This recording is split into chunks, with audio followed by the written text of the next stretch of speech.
dirais que ma vie, c'est un peu comme tout le monde, une vie de famille, une vie au Québec. Mais j'aimerais juste vous inviter ce matin à réaliser comment que Dieu est bon, comment il intervient, même si on ne le réalise pas, il intervient dans nos vies, justement parce qu'il a préparé un chemin pour nous. Dans le psaume 31, il est dit que notre destinée est dans ses mains. Donc, si ma destinée, si votre destinée est dans les mains de Dieu, donc Dieu veille sur vous et vous verrez durant mon témoignage que comment que Dieu est bon, comment il est intervenu, premièrement, pour m'éviter la mort jeune, deuxièmement, pour me préparer à une rencontre spéciale qui m'a amené à prendre une décision vraiment la plus importante de ma vie. Ça va. Donc, voici, mon aventure commence le 6 juillet 49. Oui, je dis bien 1949. OK.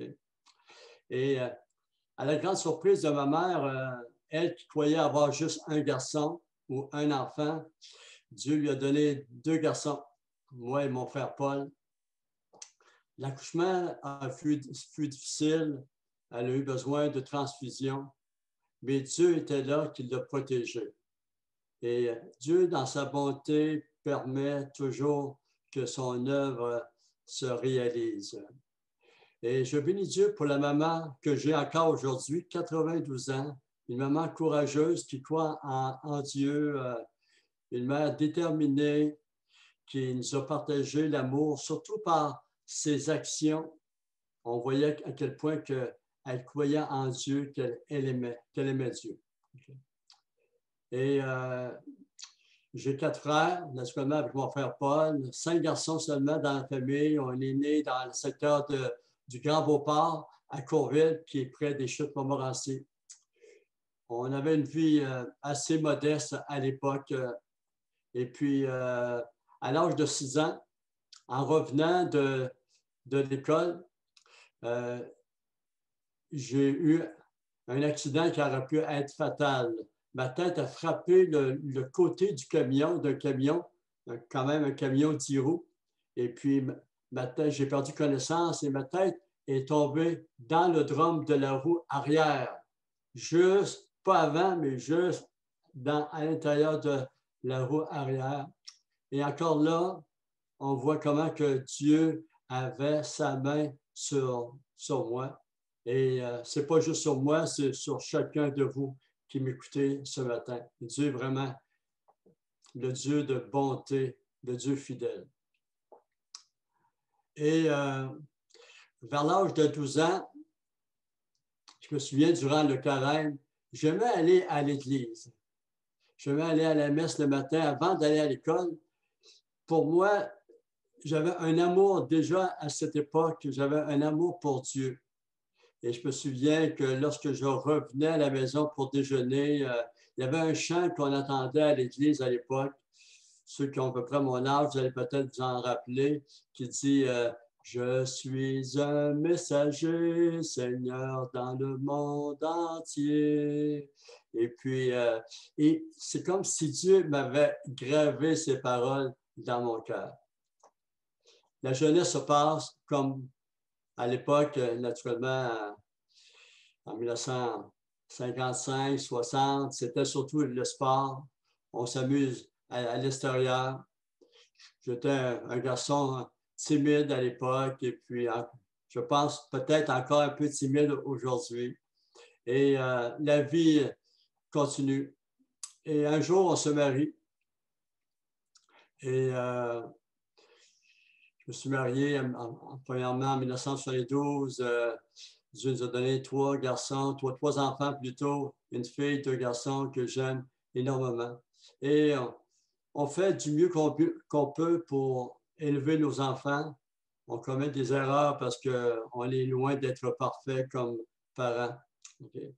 Et Dieu nous fait grâce, on apprend par nos erreurs. Et là, durant que j'étais en affaires, en juin 1981, Dieu est venu vraiment ébranler ma vie, est venu vraiment toucher une corde sensible de ma vie. Il m'a permis de réaliser la fragilité de la vie parce qu'une de mes belles-sœurs est décédée subitement d'une anévrisme au cerveau à l'âge de 35 ans. Et pour moi, c'était tout un choc. J'étais en affaires, ça allait bien. Et comme je dis souvent, tout semblait bien aller dans ma vie, mais Dieu le savait. Et puis, face à cette épreuve-là, il est venu vraiment m'interpeller.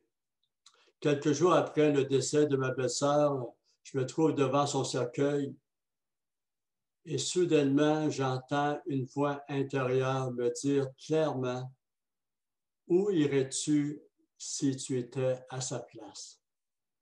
Où irais-tu si tu étais à sa place? » J'étais sans réponse. J'étais sans réponse. Et puis, c'est comme si tous mes fondements, un peu que j'avais de ma foi, de ma petite foi en Dieu, venaient de s'écrouler. Et là, je levais les yeux vers le ciel et je pleurais parce que je voulais avoir une réponse à mon cœur. Si je devais, moi, mourir, où j'irais? Et je n'avais pas de réponse à ce moment-là. Et la vie, pas longtemps après, j'ai vendu mon commerce, j'avais un restaurant. J'ai vendu mon commerce, je deviens vendeur. Et là, encore là, Dieu intervient en ma faveur parce qu'en étant comme vendeur, Dieu place sur ma route des chrétiens.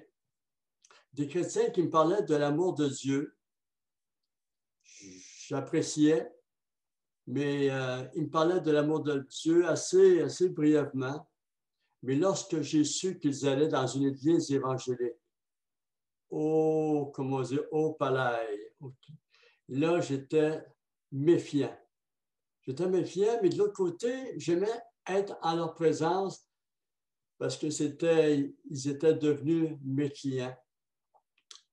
Et, mais une chose que je ne savais pas, c'est qu'eux priaient pour mon salut. Et ça, c'était à partir de peut-être le mois de l'été 1981. Durant cette période, j'étais toujours à la recherche de Dieu, mais mon âme voulait mourir. J'avais plus de raison de vivre. Il y avait une soif en moi que je pouvais pas aller chercher quelque chose pour me satisfaire. Et je me souviens très bien, je criais à Dieu le matin en m'en allant au bureau. Et puis, l'idée de la mort m'est tellement venue qu'à 2 reprises, j'ai voulu m'enlever la vie. Mon plein était fait. Et c'est vraiment l'amour de mes enfants qui m'a empêché de le faire. Et je continuais à crier à Dieu de me garder avec lui pour toujours. C'est comme si à l'intérieur de moi, il y avait tout un combat. Okay. Et je sais, et j'ai su par la suite naturellement que Dieu me protégeait. Dieu me protégeait. Et environ 2 ans plus tard, à l'automne 1983, je rencontre un de mes clients. Et puis, je me souviens comme c'était hier, il s'appelait Yvan. Et puis, à la fin de la soirée, juste avant de quitter, il me dit « Pierre, j'aimerais ça te poser une question. » Je dis « Oui. Si tu devais mourir aujourd'hui, où irais-tu? » Je dis « Voyons, Yvan. » J'ai dit « Je vais aller au ciel certain. »« Ah oui? » Et il dit « Pourquoi tu dis ça? » J'ai dit « Écoute, je suis un bon gars, je fais du bien. » Puis là, je dis « Je ne fais pas de mal à personne. Là. Hein? » Il me dit, ben écoute, c'est pas ça que la Bible dit. Ben, j'ai dit, écoute, Yvan, j'ai dit, on en reparlera plus tard. Et je ferme la porte. Et encore une fois, Dieu dans sa bonté. En fermant la porte, j'entends une voix me dire, hypocrite, tu as peur de la mort. Au lieu de m'humilier devant Yvan pour dire, Yvan, je ne sais pas que je veux, j'ai peur de la mort. Non. Le problème que j'avais et qu'on a tous, je pense, c'est que comme homme ou comme femme, on pense qu'on est des bons gars, mais de côté, parce qu'on se compare à ceux qui sont, on dit, on n'a pas tué, j'ai pas violé personne, j'ai pas fait de mal vraiment à personne. On se considère pas si pire que ça. Mais on est quand même des pécheurs. C'est ça. On est quand même des pécheurs. Et durant tout ce temps-là, ça c'était au mois de novembre 83, et le 23 janvier 84, c'est un rendez-vous que Dieu avait préparé d'avance, justement. C'est comme si Dieu avait tout orchestré, c'est sûr. Okay. J'arrive chez un client à Beauport, je me souviens de la rue, et c'est un monsieur Leclerc. J'enlève mon manteau et tout à coup, je vois sur la porte de son réfrigérateur, « Êtes-vous sauvé? Jésus sauve. » Je voyais bien que Dieu voulait me parler encore. C'était la première fois que je voyais un autocollant comme ça, « Êtes-vous sauvé? Jésus sauve. » Je regarde M. Leclerc et je lui dis, « Êtes-vous un chrétien, vous aussi? » Il me dit, « Oui. » J'ai dit, « Allez-vous dans une église évangélique aussi? » Il me dit, « Oui. » J'ai dit, « On va se parler. On va se parler parce que moi, je voulais lui prouver qu'il était dans l'erreur. » Okay. Mais je bénis Dieu pour cet homme, Rénan Leclerc, qui aujourd'hui, il est décédé, il est avec le Seigneur.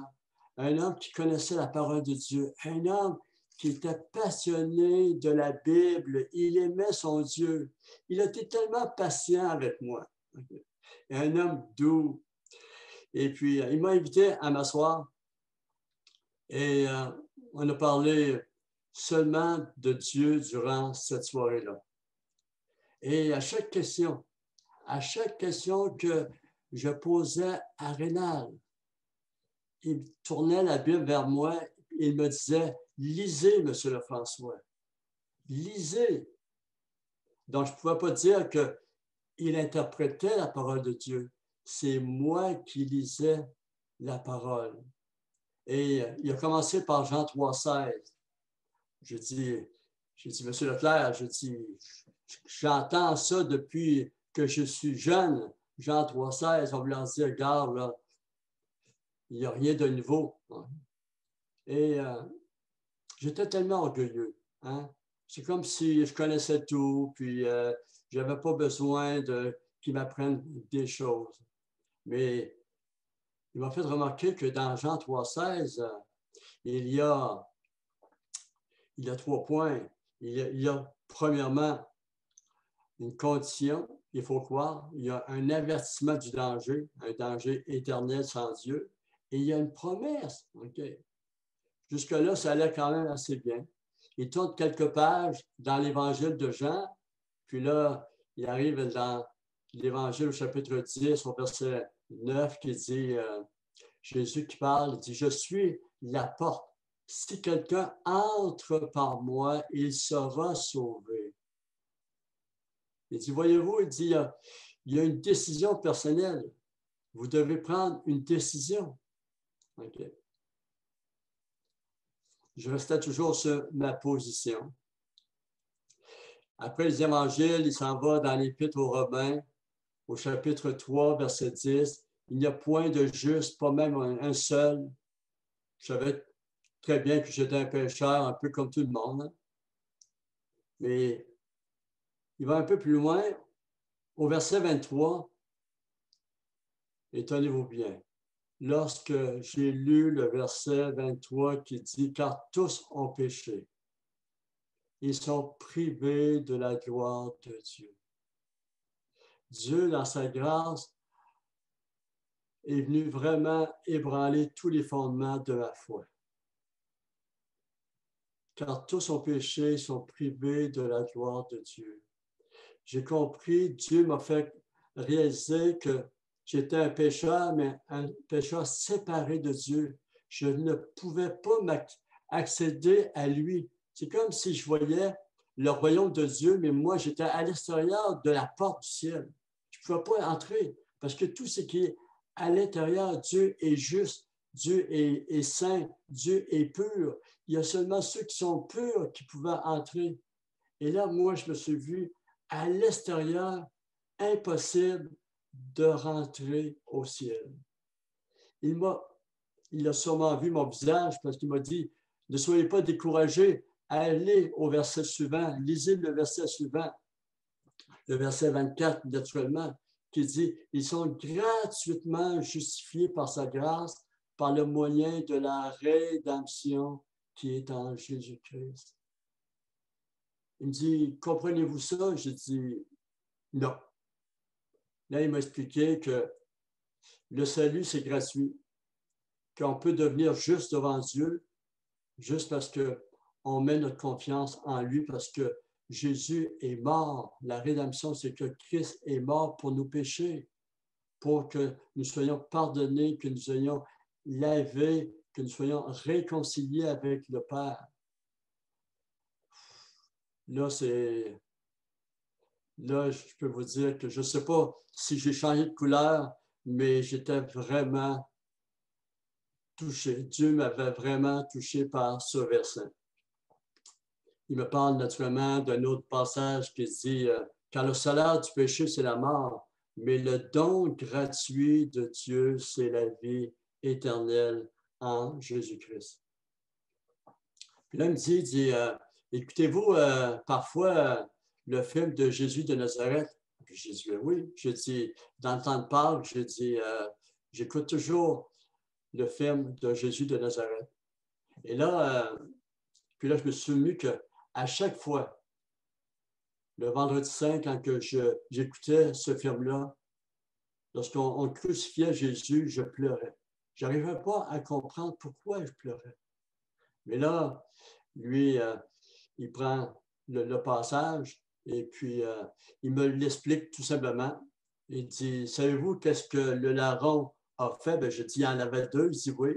Mais il dit, il y en a un particulièrement qui s'est repenti, qui a demandé pardon à Dieu. J'ai dit oui. Il dit, avez-vous remarqué que juste avant que Jésus lui dit, aujourd'hui même, tu seras avec moi dans le paradis, Jésus ne lui a pas dit à ce larron-là, de quelle religion es-tu? Es-tu baptisé? As-tu fait des bonnes œuvres? Ben, je dis non, c'est vrai. Il dit seulement sur la base de la foi, de la repentance, cela suffit pour que Jésus lui donne son entrée au ciel. Wow! Vous savez, quand on a grandi, puis on connaît la religion de nos parents, la religion catholique, on pense que c'est la meilleure. On pense qu'il n'y en a pas d'autre meilleure que ça. Et puis, on sait très bien qu'à l'époque, il y avait toujours cette pensée, hors de l'Église, il n'y a point de salut. Mais ma compréhension était vraiment fausse à ce moment-là. Okay? Ce n'est pas en raison de l'Église catholique, c'est seulement ceux qui appartiennent au corps de Christ, à Jésus, qui sont sauvés, qui peuvent aller au ciel. Ceux qui ne sont pas sauvés ne pourront pas aller au ciel. Et toute cette soirée-là, on a partagé, lui, il m'a partagé l'Évangile. Et puis, à un moment donné, je pense que dans mon regard, il a vu que je prenais un peu du recul. Et puis là, il m'a dit, vous savez, la parole de Dieu, c'est la vérité. Écoutez, même si je n'avais jamais ouvert la Bible de ma vie, depuis mon enfance, je croyais que la Bible était la parole de Dieu. Mais là, j'étais confronté, mon orgueil, comme on dit au Québec, en mangeant un coup. Et puis, là, il m'a ouvert 2 Timothée 3,16, car toute écriture, et là, je suis devant ce verset-là, toute écriture est inspirée de Dieu et utile pour enseigner, pour convaincre, pour corriger, pour instruire. J'avais besoin d'être convaincu, j'avais besoin d'être corrigé, j'avais besoin d'être instruit. Et je ne pouvais pas nier que la parole de Dieu me parlait, c'était tellement évident. Lors de cette soirée, j'ai découvert la vérité avec un grand V. Mais aussi, Dieu m'invitait à mettre ma confiance en lui et non dans ma religion. C'est ça. Donc, c'est ça qui était le plan de Dieu, m'inviter à prendre une décision qui était déterminante pour ma vie. Est-ce que j'allais mettre ma foi en Dieu, en ce Dieu d'amour qui est venu s'incarner ici-bas, mourir, le Fils de Dieu, Jésus, qui est venu prendre ma place? Avant cette soirée, je croyais que Jésus était mort pour les péchés de tout le monde. Mais jamais j'avais pensé que Jésus était mort pour mes péchés personnels. Et ce soir-là, j'ai compris que Jésus avait pris ma place sur la croix. Il a pris ta place sur la croix. Oui, on sait souvent que Dieu est amour, mais Dieu est juste. Et le péché, Dieu est le péché. Qu'on soit des menteurs, qu'on soit toutes sortes. Souvent, on dit parce que je n'ai pas fait de grands péchés, mais devant Dieu, il n'y a pas de grands péchés. On est tous des pécheurs. Si on voit dans Exode, dans l'Ancien Testament, dans Exode 20, des commandements de Dieu, juste le fait de convoiter, si on parle de mensonges, de blasphémer, c'est tous des péchés qui nous séparent de Dieu. Si je vous montre ce matin une feuille blanche, avec juste un point noir sur la feuille blanche, peut-on dire que la feuille est vierge, est belle? Non, elle est tachée. C'est pareil. C'est pareil, peu importe le nombre de péchés. Notre feuille, à nous, notre âme, elle est pleine. Imaginez-vous 365 jours par année, juste un péché par jour. J'arrive à 72 ans l'été. Comment que j'en aurais eu?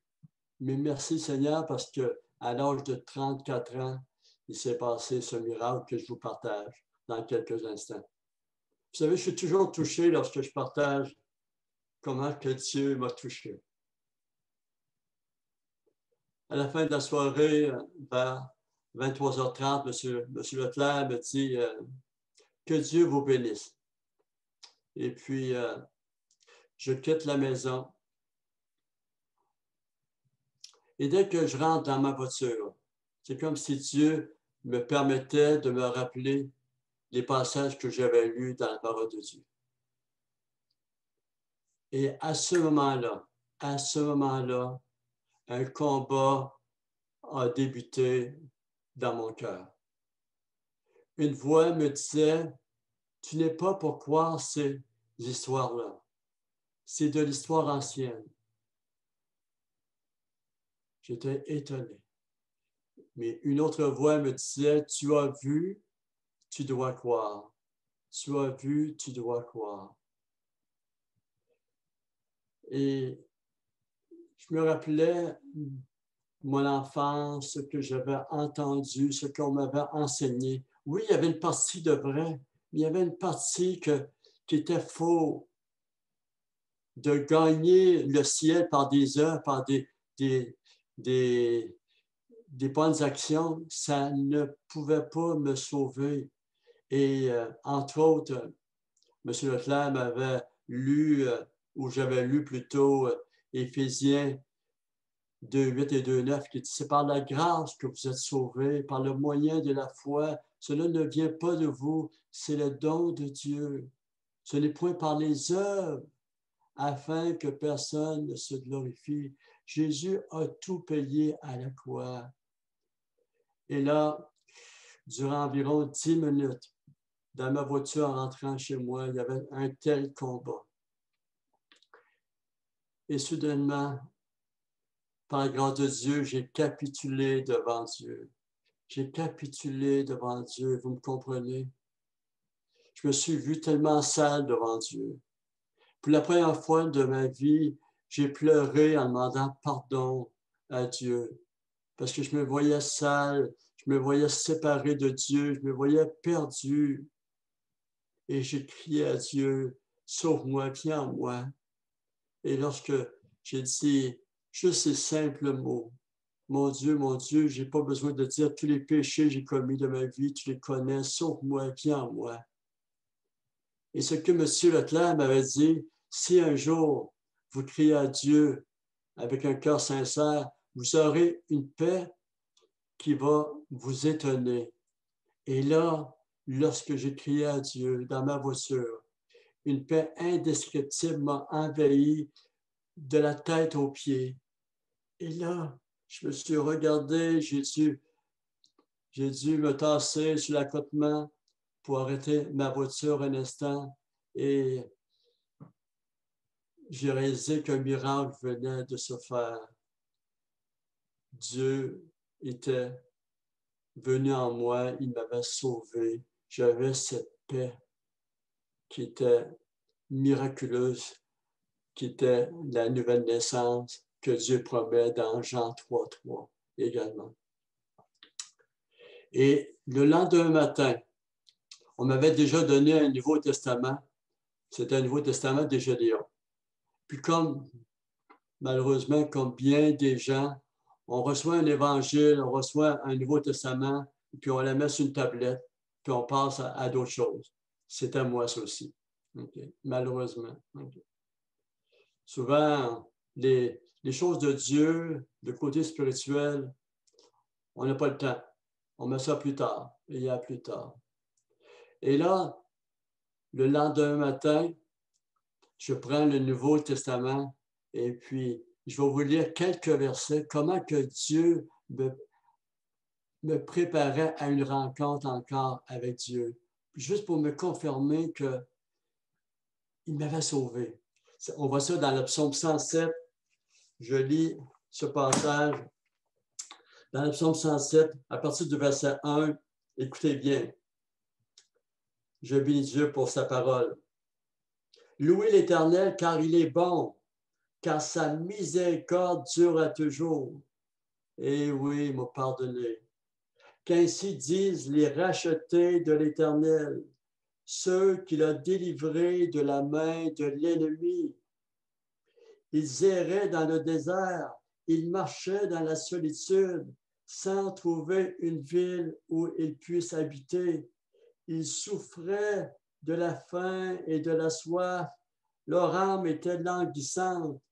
Et le verset 6, dans leur détresse, ils crièrent à l'Éternel et il les délivra de leur angoisse. Vous comprendrez que j'étais émerveillé de lire ce passage-là et je savais que ce n'était pas un hasard. Dieu voulait me confirmer qu'il me parlait, c'était moi qui m'avais délivré, c'était moi qui errais dans le désert, je voulais mourir, j'avais soif d'avoir une paix, je souffrais. Il dit, je souffrais de la faim, de la soif. Leur âme était languissante. Mon âme voulait mourir. Mais ce 23 janvier 84, Jésus avait tout préparé pour moi. Et je bénis Dieu, je bénis Dieu. Vous allez peut-être dire, c'est peut-être prétentieux ou non, c'est la parole de Dieu qui le dit. Et 4 jours plus tard, un de mes confrères, à l'époque il s'appelait Jean-François, vient me trouver dans l'après-midi et me dit Pierre-Alain, quelle semaine tu as passé? Ben, je dis, écoute, je dis Jean-François, la plus belle de ma vie. Il dit, je sais. Il dit, il s'est passé quelque chose avec toi parce que tu n'es plus le même homme. J'étais vraiment surpris. Et j'ai su après, plus tard, que nos yeux sont le reflet de nos âmes, de notre âme. Que Dieu est bon. Nous lisons dans l'Épître aux Romains au chapitre 5, au verset 1, « Étant donc justifiés par la foi, nous avons la paix avec Dieu. » Il ne dit pas que nous sommes justifiés par des œuvres, mais par la foi seulement. La foi, comme le larron sur la croix. Nous avons la paix avec Dieu. Avant, j'étais un enfant de colère parce que j'étais un pécheur séparé de Dieu. Mais Dieu est venu vraiment me donner sa paix. Okay. Être sauvé, ça ne fait pas de moi un homme parfait. Vous demanderez à ma femme. Okay? Mais on apprend avec le Seigneur à se pardonner, à faire confiance, à dire, Seigneur, pardonne-moi, que ton sang me purifie. Les épreuves sont là. Être sauvé, ça ne veut pas dire qu'on est exempt d'épreuves, loin de là. Mais on apprend à se confier au Seigneur et Jésus nous donne la force de les surmonter. Et Dieu était tellement bon. Souvent, le problème que nous avons, c'est qu'au lieu de crier seulement à Dieu, c'est qu'on crie à d'autres. On prie Saint-Joseph, Saint-Antoine. Je l'entends des fois lorsque je parle de Dieu à des personnes. Et j'aimerais juste vous lire un passage dans 1 Timothée, juste pour vous prouver que la parole de Dieu, elle est vraie et que M. Leclerc, lorsqu'il me l'a montré, il connaissait la parole de Dieu. Dans 1 Timothée, chapitre 2, à partir du verset 3, nous lisons, « C'est bon, cela est bon et agréable devant Dieu. » Donc, ce qui est bon, ce qui est agréable à Dieu le Père, qui veut que tous les hommes soient sauvés et parviennent à la connaissance de la vérité. Le 23 janvier 1984, Dieu avait tout planifié pour que je connaisse la vérité. Et la vérité était la parole, était dans la parole. Il dit qu'il veut que tous les hommes soient sauvés et parviennent à la connaissance de la vérité, car il y a un seul Dieu et aussi un seul médiateur entre Dieu et les hommes, Jésus-Christ homme. Donc, il y a un seul Dieu, il y a aussi un seul intermédiaire, si on peut dire, entre Dieu et les hommes.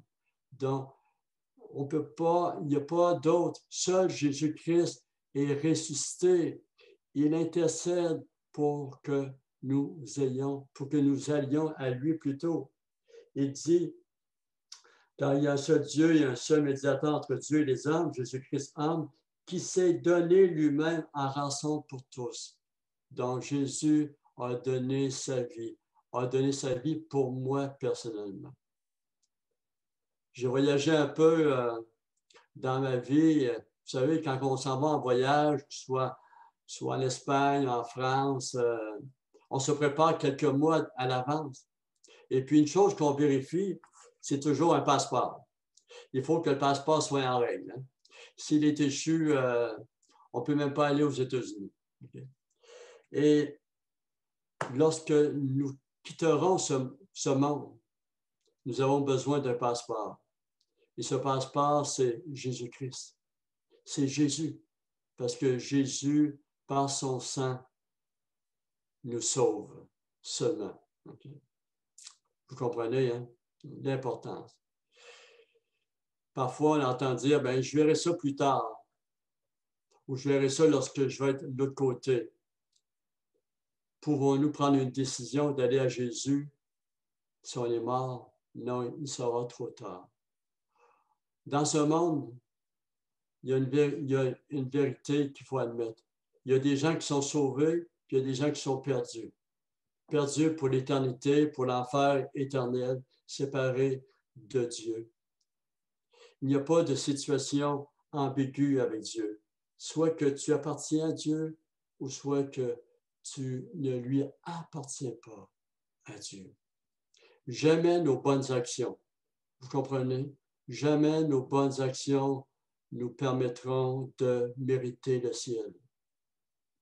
Parfois, les gens me demandent quelle est la différence entre la religion et toi. Mais je leur dis, écoute, toutes les religions, si tu regardes toutes les religions, il faut faire des bonnes actions, il faut faire de ton mieux pour gagner la faveur de Dieu. Tandis que le christianisme, c'est de croire tout simplement que Dieu a tout accompli. Tu n'as rien à faire. Dieu a tout payé à la croix. C'est une parole qu'il a dit, d'ailleurs, sur la croix juste avant de mourir. Tout est payé. Tout est payé. Comme ta facture, tes péchés qui te noircissent, tout est payé. Ce matin, Dieu voudrait vous dire à chacun, il n'est jamais trop tard avec lui. Comme le larron sur la croix dans l'Évangile de Luc au chapitre 23. Dieu est un Dieu d'amour, un Dieu patient. Et il nous aime tellement qu'il nous laisse le choix. Il nous laisse le choix soit de croire ou soit de continuer notre propre vie comme on pense.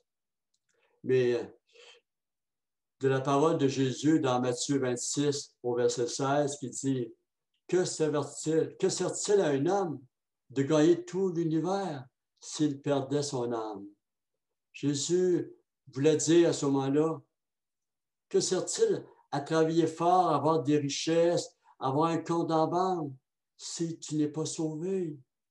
Le royaume de Dieu est là, tout près. Il s'agit juste de croire en la parole de Dieu et de croire que Jésus est mort pour nos péchés. En terminant, je voudrais vous dire que j'ai vu beaucoup de gens dans ma vie vouloir être sauvés, mais ils gardaient dans un tiroir de leur cœur une partie de leur vie cachée qu'ils ne voulaient pas céder. Et tu ne peux pas être sauvé si tu gardes un petit coin pour toi. Il faut que tu donnes tout à Jésus. Il faut que tu donnes tout à Jésus. Pour être sauvé, il faut se voir perdu. Si tu ne te vois pas perdu, tu ne peux pas être sauvé. Okay.